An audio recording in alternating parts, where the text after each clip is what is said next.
One question over here. So you did electronic engineering, Yeah. and you joined a fintech.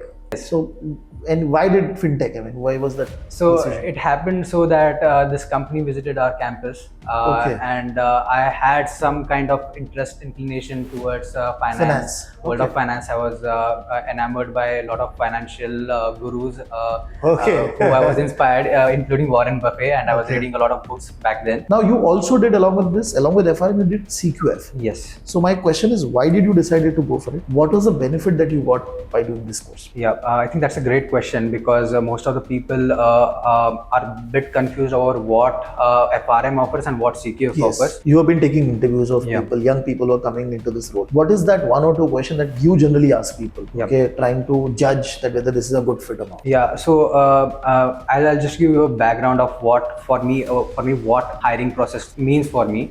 So essentially, an interview process for me is like an exam which the candidate has created for himself, where the curriculum has been designed by him own. In your journey, what has been your trajectory, and specifically the point that you started into a fintech or a consulting firm, Right. okay, and from the engineering college you moved into this quant side. So it is possible for a lot of other people also who might be in the industry, they can also start their journey into the quant side if they have the true interest.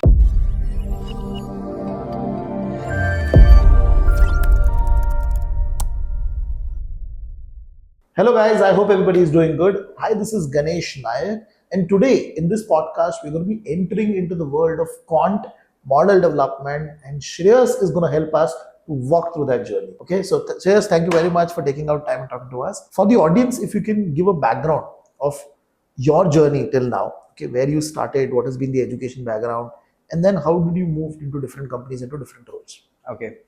First of all, thank you, Ganesh, for having me here. So I am an engineer by training. I graduated in 2016 from a college in Pune in electronics engineering. I started working with a small fintech company based out of Pune, catering to Asia Pacific banks.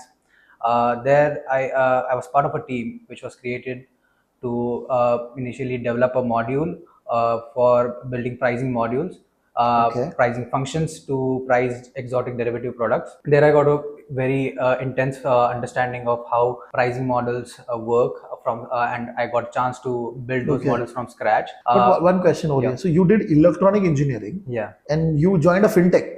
So, and why did fintech? I mean, why was that decision? It happened so that this company visited our campus, and I had some kind of inclination towards finance, world of finance. I was enamored by a lot of financial gurus who I was inspired, including Warren Buffett, and I was reading a lot of books back then. So during the interview process, the CEO himself interviewed me, and it was a good interesting interaction with him. So I got selected into this company, where I got teamed up with a lot of interesting people coming from very reputed institutes. These people taught me a lot in terms of the basic financial understanding, and that paved a way for my career in a quant domain. So you were working on derivatives, exotic derivatives, and the structured products. You were looking at the tech side of it. Yeah, tech and the pricing functional, implementing the pricing functions for this to price this exotic derivatives. Okay. That was my primary role. And you did FRM along with that? Yes, I did my FRM during the stint of my first job. Okay. So I used to, I cracked the level 1 during my first job, studying over the weekends, and level 2 happened just when I switched to another company, and just after a few months, maybe 1 year after my graduation. Okay, interesting. So the second role that you joined, what was the activity that you were doing? So in the second role that I had was with one of the Fortune 500 companies, which one of the very reputed ones, which used to cater to largely EMEA and US banks, in terms of providing the risk engine softwares.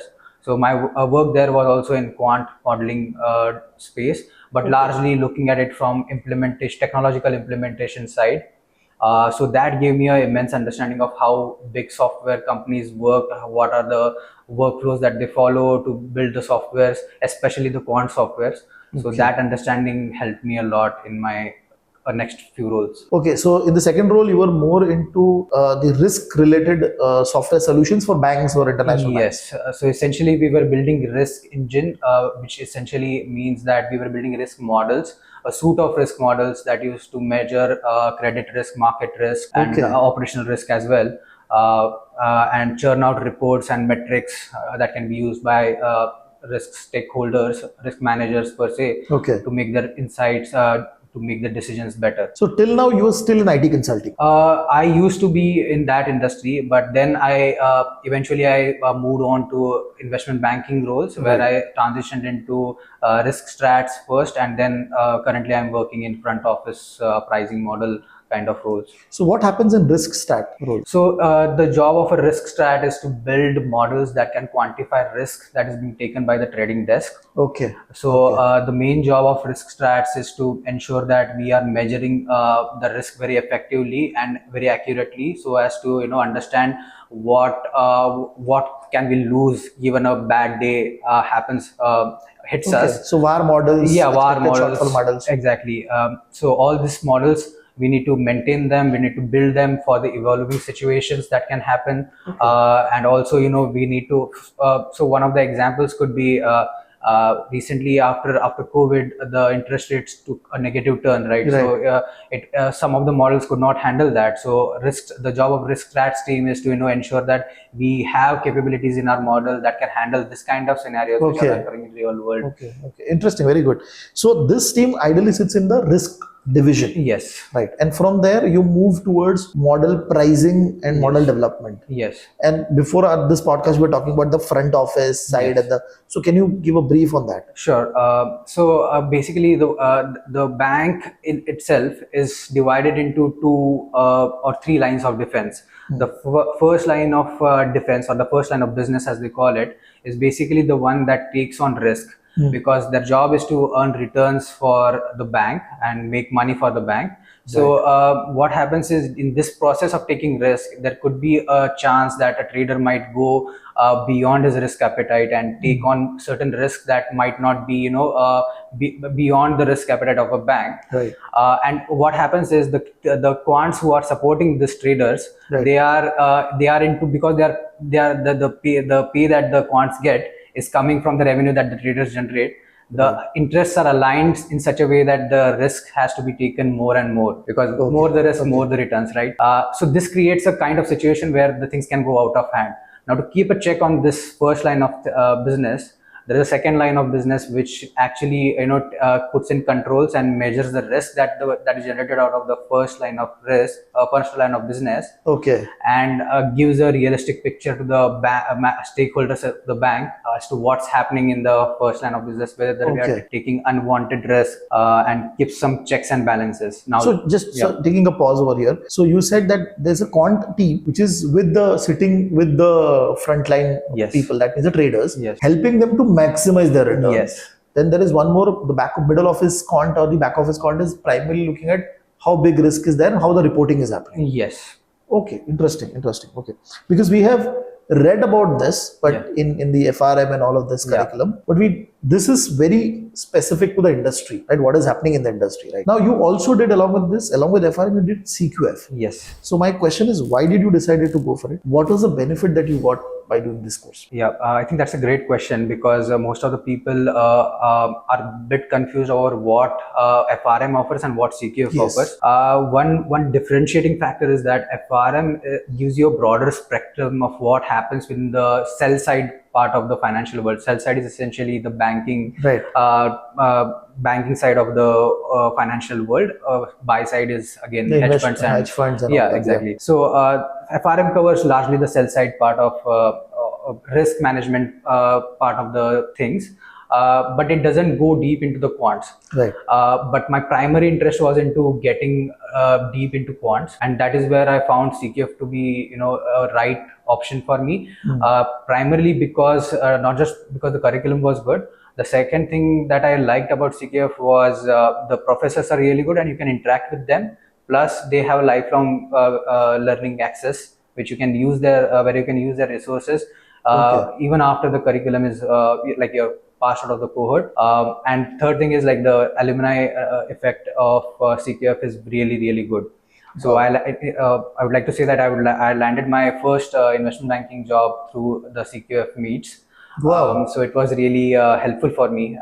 And CQF does really offer you hands-on learning in the sense that every module is accompanied by a not just a theoretical practical learning, hands-on learning, where you're supposed to implement projects. That really helped me deepen my understanding. Right.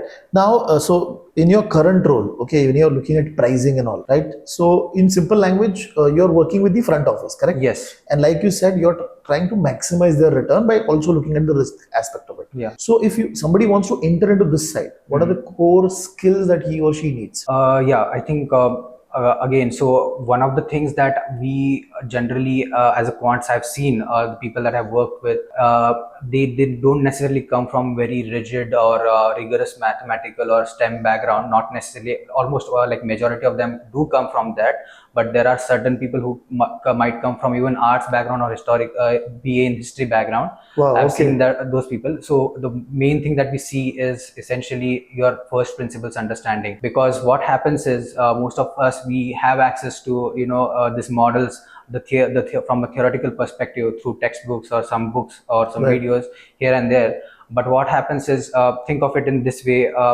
If you are given a car and you are a mechanical engineer just graduating out of the college, let's say you have a BMW car, you might have the understanding from a theoretical perspective of how the engine works and how the car might work. But let's say if you are supposed to create this or work on this BMW engine, or as a mechanic, you might have to use your first principles understanding to fix certain things, right? What could be wrong with this from a first principles understanding. So that is what we essentially need to have as a core quality as a quant, to understand what this model really essentially is in its core. So basically what essentially helps me as an engineer is the maths that I learned during my first 2 years of my engineering, the first principles understanding I have about the core principles of mathematics, the differential equations. I can easily extrapolate that and you apply that on a complex set of systems or models that haven't studied so far in my theory. So those are the skills that are really valued. Wow, interesting. Now, somebody who wants to make a career into quant side, from which all different teams he can enter into this quant side or a model development side? Can you give us some trajectory areas that you can easily enter into the quant side? So I think one of the key things that you can do to enter into quant domain is to start with maybe a small firm or like small company where you get a end-to-end understanding of the entire workflow. So for me, in my case, when I started with my first job, I got a flavor of developing things from scratch, because the company was at a very nascent stage of developing this, and we were talking to all the stakeholders, which doesn't happen in big firms, to be honest. And that gave me a first principles understanding. My advice would be, take smaller steps. If you're not able to go directly to a big working in a big bank as a quant, start taking smaller steps. Go for, let's say, a local consultancy or regional consultancy firm. You can use your learnings from there, make a big move later, and then keep on evolving and learning, and then gradually you can come to a position where you can take on the responsibilities that a big firm might offer, and then you can excel. Because what happens is, generally, if you chew more than you can bite, it can be disastrous sometimes. No, this is a very good point, because what happens is, everybody in the market, okay, I have students who have completed FRM and all, they look for, I want to get into a branded company or a very big org. Nothing wrong in that, but like you said, the exposure you're going to get into a smaller organization or a FinTech, where you learn so many different things, that the way, because your journey into the quant side started because of that. Exactly. And overall, when you've done FRM, when you've done CQF, what is the benefit that you get by doing these certifications in the industry? What is the amount of recognition that is there? Right. Can you just highlight some? Sure.